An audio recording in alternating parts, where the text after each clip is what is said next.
Today we see a unique stream flypast of these aircraft, paying tribute to the tireless work done worldwide by the air and ground crews stationed at Rise Norton, which today is very much the RIAT's airlift hub.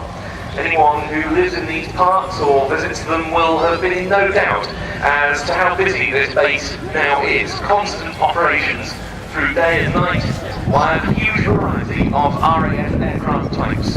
And if you look out now to your right, you can see the RAF Air Mobility Formation celebrating the SKYLIFT theme at the Royal International Air Tattoo 2012 running in. In the lead is the BAC VC-10 aircraft celebrating this year the 50th anniversary of its maiden flight. The number 101 squadron crew today, comprised of Flight Lieutenant Keith Brown, the captain's seat, co-pilot squadron,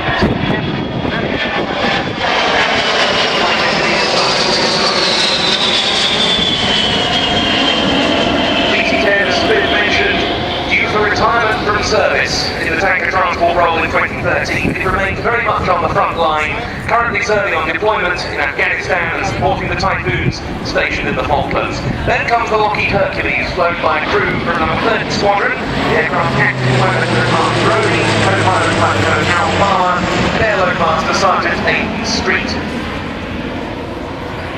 The Hercules force a mixture of the remaining C-130K models, the Marks 1 and 3, and the newer C-130Js in the form of the Marks 4 and 5, has been involved in continual overseas taskings for the last 20 years, today heavily engaged in Afghanistan. Third up, the Lockheed TriStar, number 261, another tanker transport. By Squadron Steve Pollard, joined by co-pilot Flight Lieutenant James Corbin, Flight Sergeant Neil Charlton as Flight Engineer, and Flight Sergeant Carl Temple Fielder as Air Load Master.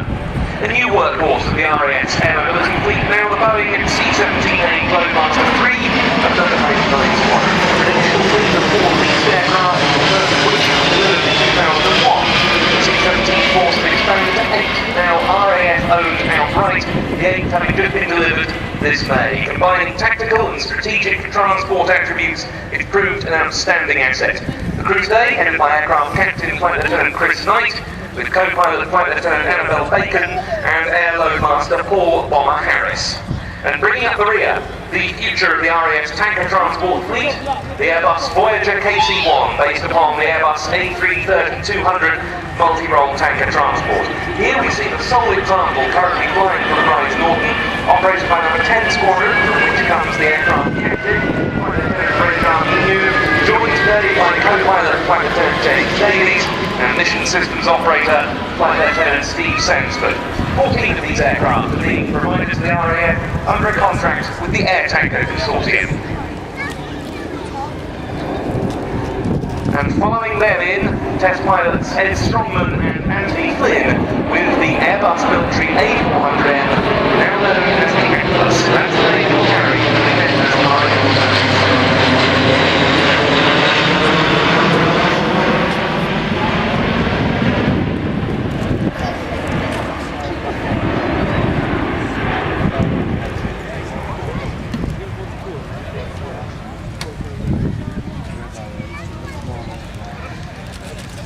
5 test examples of the A400M now flying. The 5th made its maiden flight in December last year, and they're performing around 4,300 hours of development and qualification testing prior to service entry. All 5 of them, you may have seen in some of the aviation media, flew together for the first time in June.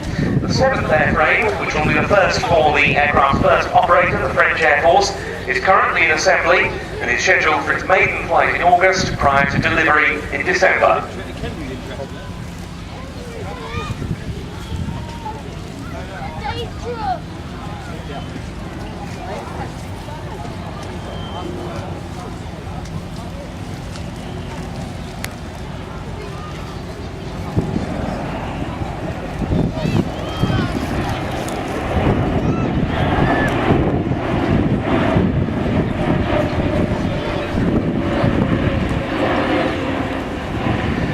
The A400M test program has progressed rapidly of late. Some recent milestones: clearance of loading trials with Eurocopter EC725 and NH90 helicopters.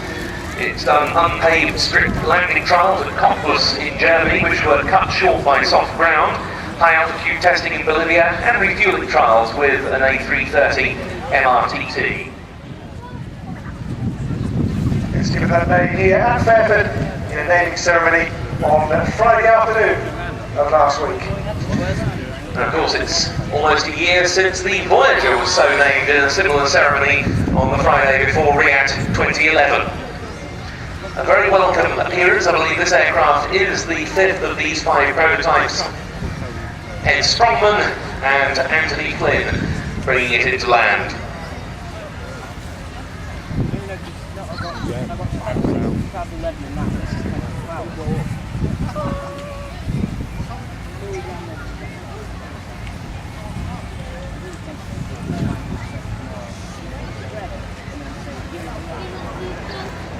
And reverse pitch on the 4 Europrop International TP400 D6s, bringing the Atlas in for a very short stop.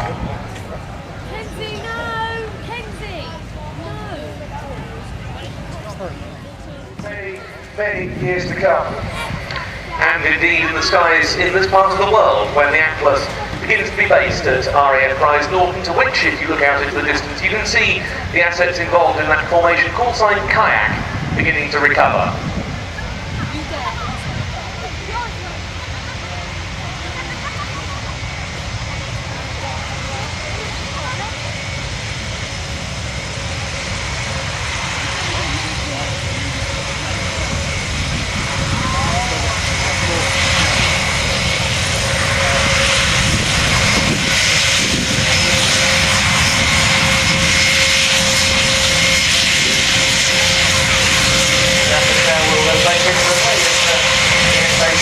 On to our next place of the Royal Air Force aerobatic team, the Red